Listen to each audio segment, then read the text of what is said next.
ଲେବି ପୁସ୍ତକ 20 ପର୍ବ।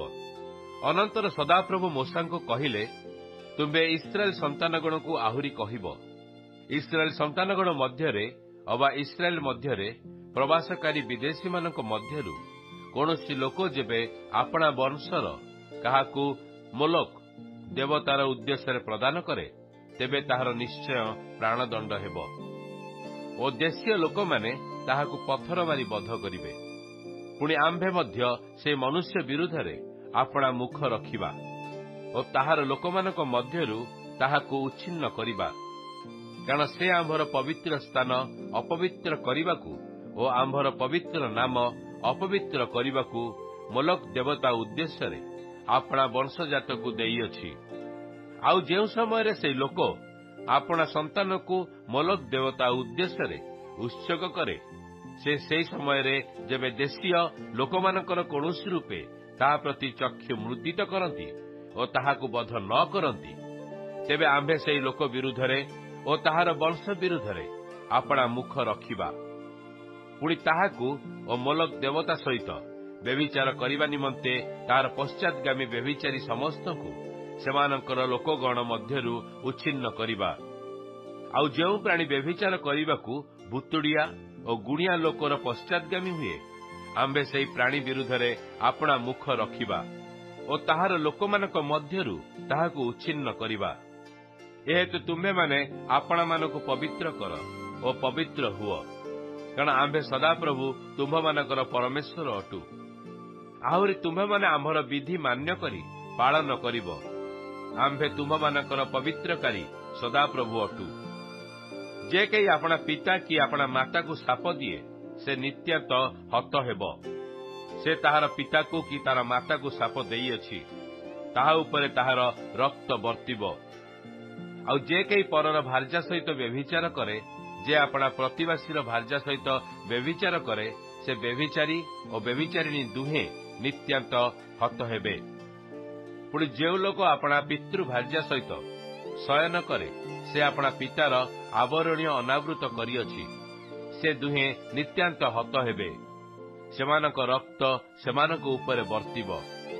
ପୁଣି ଯେବେ କେହି ଆପଣା ପୁତ୍ରବଧୂ ସହିତ ଶୟନ କରେ, ତେବେ ସେ ଦୁହେଁ ନିତ୍ୟାନ୍ତ ହତ ହେବେ। ସେମାନେ ପାଷାଣ୍ଡ କର୍ମ କରିଅଛନ୍ତି, ସେମାନଙ୍କ ରକ୍ତ ସେମାନଙ୍କ ଉପରେ ବର୍ତ୍ତିବ।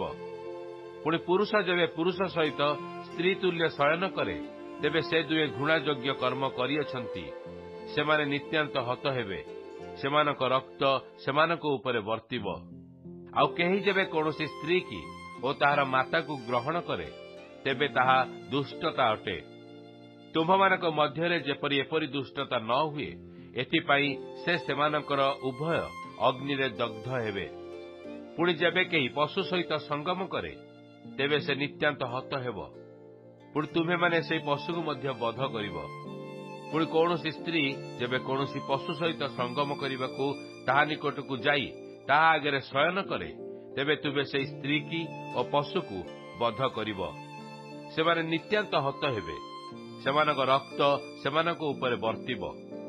ଆଉ ଯେବେ କେହି ଆପଣା ଭଗିନୀ କି ଅର୍ଥାତ୍ ଆପଣା ପିତୃକନ୍ୟା କି ମାତୃକନ୍ୟାକୁ ଗ୍ରହଣ କରେ ଓ ଦୁହେଁ ଏକ ଆରେକର ଉଲଙ୍ଗତା ଦେଖନ୍ତି, ତେବେ ତାହା ଲଜ୍ଜାର ବିଷୟ। ସେମାନେ ଆପଣା ଲୋକମାନଙ୍କର ସନ୍ତାନଗଣର ସାକ୍ଷାତରେ ଉଚ୍ଛିନ୍ନ ହେବେ। ସେ ଆପଣା ଭଗିନୀର ଆବରଣୀୟ ଅନାବୃତ କରିଅଛି, ସେ ଆପଣା ଅପରାଧ ବହିବ। ପୁଣି ଯେବେ କେହି ରଜସ୍ୱଳା ସ୍ତ୍ରୀ ସହିତ ଶୟନ କରେ ଓ ତାହାର ଆବରଣୀୟ ଅନାବୃତ କରେ, ତେବେ ସେହି ପୁରୁଷ ତାହାର ଝରଣା ପ୍ରକାଶ କରିବାରୁ ଓ ସେହି ସ୍ତ୍ରୀ ଆପଣା ଝରଣା ଅନାବୃତ କରିବାରୁ ସେ ଦୁହେଁ ଆପଣା ଲୋକମାନଙ୍କ ମଧ୍ୟରୁ ଉଚ୍ଛିନ୍ନ ହେବେ। ଆଉ ତୁମ୍ଭେ ଆପଣା ମାଉସୀର ବା ପିଉସୀର ଆବରଣୀୟ ଅନାବୃତ କରିବ ନାହିଁ।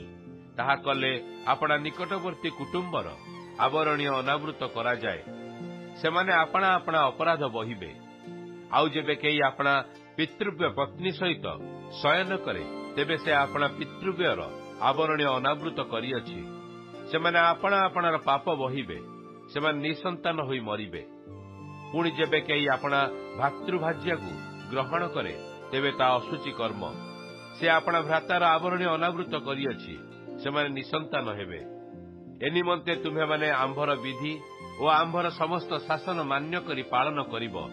ତହିଁରେ ଆମ୍ଭେ ଯେଉଁ ଦେଶରେ ବାସ କରିବା ନିମନ୍ତେ ତୁମ୍ଭମାନଙ୍କୁ ନେଇ ଯାଉଅଛୁ ସେହି ଦେଶ ତୁମ୍ଭମାନଙ୍କୁ ଉଦ୍ଗାର କରିବ ନାହିଁ। ପୁଣି ଆମ୍ଭେ ତୁମ୍ଭମାନଙ୍କ ସମ୍ମୁଖରୁ ଯେଉଁ ଦେଶୀୟ ଲୋକମାନଙ୍କୁ ଦୂର କରୁଅଛୁ ସେମାନଙ୍କ ଆଚାର ଅନୁସାରେ ତୁମ୍ଭେମାନେ ଚଳିବ ନାହିଁ, କାରଣ ସେମାନେ ସେହିସବୁ ଦୁଷ୍କର୍ମ କଲେ। ଏଣୁକରି ଆମ୍ଭେ ସେମାନଙ୍କୁ ଘୃଣା କଲୁ। ମାତ୍ର ଆମ୍ଭେ ତୁମ୍ଭମାନଙ୍କୁ କହିଅଛୁ, ତୁମେମାନେ ସେମାନଙ୍କର ଦେଶ ଅଧିକାର କରିବ।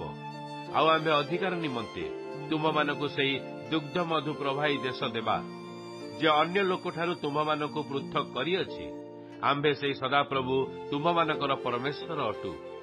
ଏହେତୁ ତୁମ୍ଭେମାନେ ସୂଚି ଅସୂଚି ପଶୁ ଓ ସୂଚି ଅସୂଚି ପକ୍ଷୀ ମଧ୍ୟରେ ପୃଥକ କରିବ।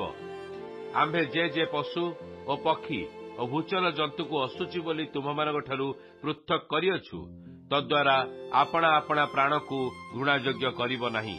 ପୁଣି ତୁମ୍ଭେମାନେ ଆମ୍ଭ ଉଦ୍ଦେଶ୍ୟରେ ପବିତ୍ର ହେବ, କାରଣ ଆମ୍ଭେ ସଦାପ୍ରଭୁ ପବିତ୍ର ଅଟୁ।